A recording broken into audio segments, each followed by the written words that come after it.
नमस्कार। आकाशवाणी जयपुर अजमेर से प्रस्तुत हैं प्रादेशिक समाचार।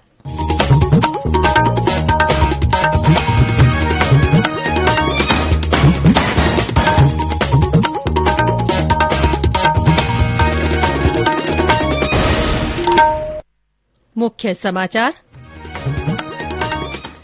ऑपरेशन गंगा के तहत यूक्रेन से भारतीयों की सुरक्षित वतन वापसी का अभियान युद्धस्तर पर जारी।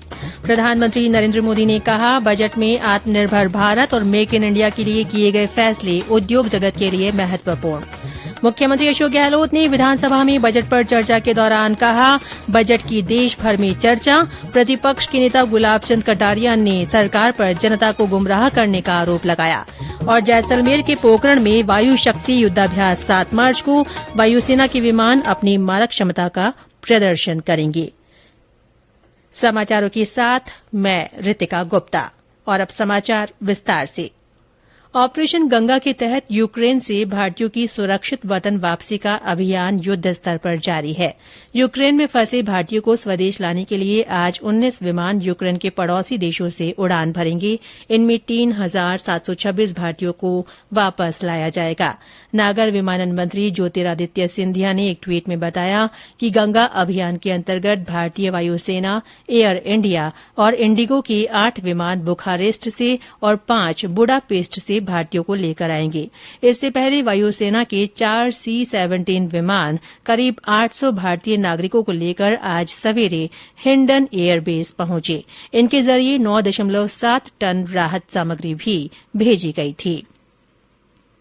वित्त मंत्रालय की सलाहकार समिति की बैठक में आज यूक्रेन घटना पर चर्चा हुई। विदेश मंत्री एस जयशंकर ने बताया कि बैठक में यूक्रेन से सभी भारतीयों की सुरक्षित वापसी के प्रयासों को मजबूत समर्थन देने पर विचार किया गया। श्री जयशंकर ने कहा कि बैठक में इस संबंध में मानवीय और रणनीतिक पहलुओं पर भी विस्तार से चर्चा की गई।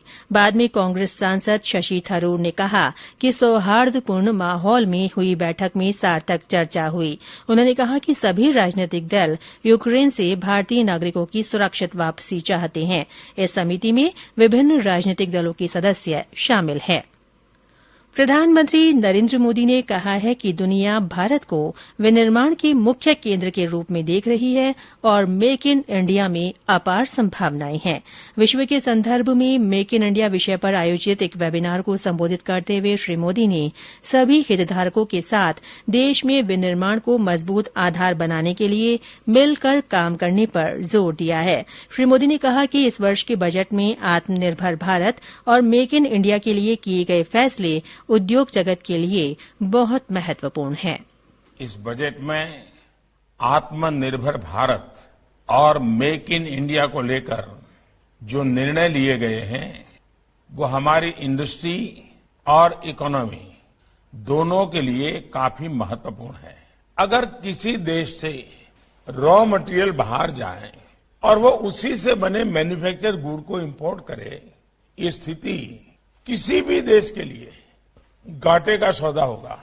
दूसरी तरफ भारत जैसा विशाल देश सिर्फ एक बाजार बनकर रह जाए तो भारत कभी भी न प्रगति कर पाएगा, न हमारी युवा पीढ़ी को अवसर दे पाएगा। प्रधानमंत्री ने कहा कि दुनिया में प्रतिस्पर्धा के दौर में भारत के उत्पादों में कोई कमी नहीं होनी चाहिए और ये पर्यावरण अनुकूल होने चाहिए। मेक इन इंडिया को बढ़ावा देने पर जोर देते हुए श्री मोदी ने कहा कि देश को सेमीकंडक्टर के उत्पादन में आत्मनिर्भर बनना होगा। प्रधानमंत्री नरेंद्र मोदी सतत विकास के लिए ऊर्जा पर कल एक वेबिनार को संबोधित करेंगे। ये समाचार आकाशवाणी जयपुर अजमेर से प्रसारित किए जा रहे हैं। समाचार अभी और भी हैं, उससे पहले कोरोना जागरूकता संदेश।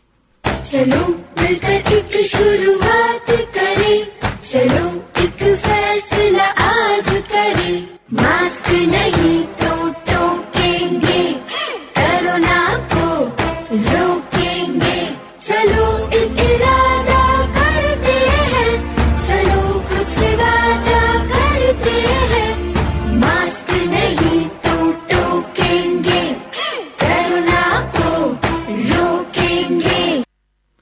प्रादेशिक समाचारों में फिर से आपका स्वागत है। मुख्यमंत्री अशोक गहलोत ने आज विधानसभा में बजट पर हुई बहस का जवाब देते हुए कई घोषणाएं की।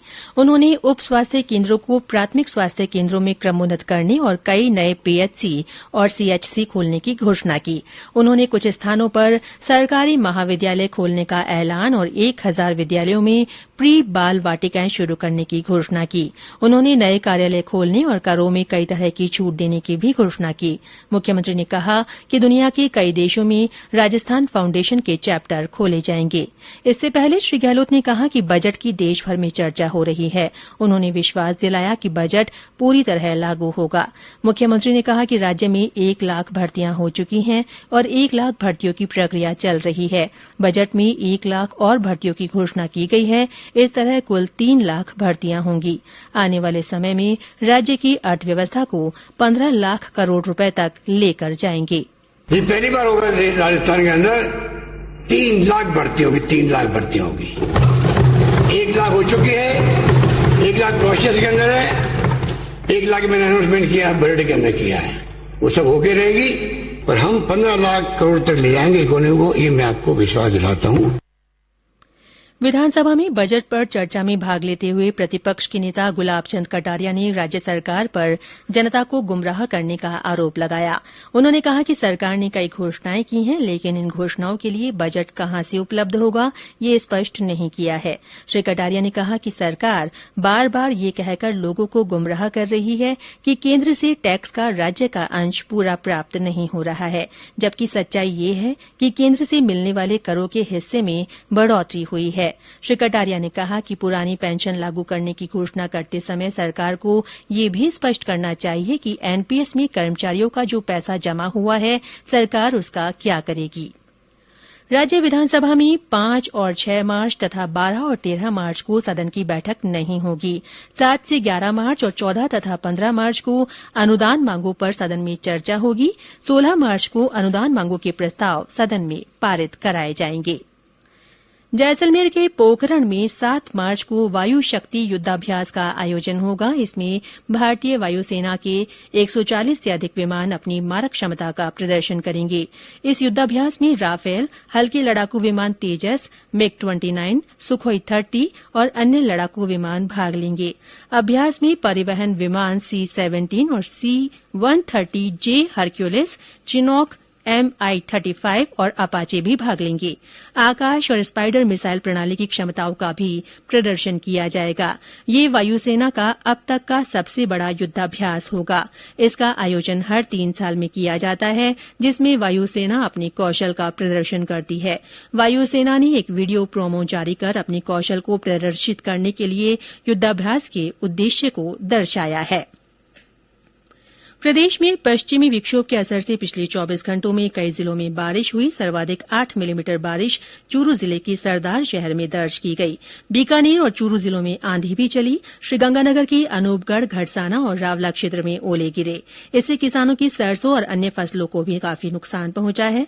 मौसम विभाग ने कहा है कि आगामी 3-4 दिन राज्य में मौसम शुष्क रहेगा।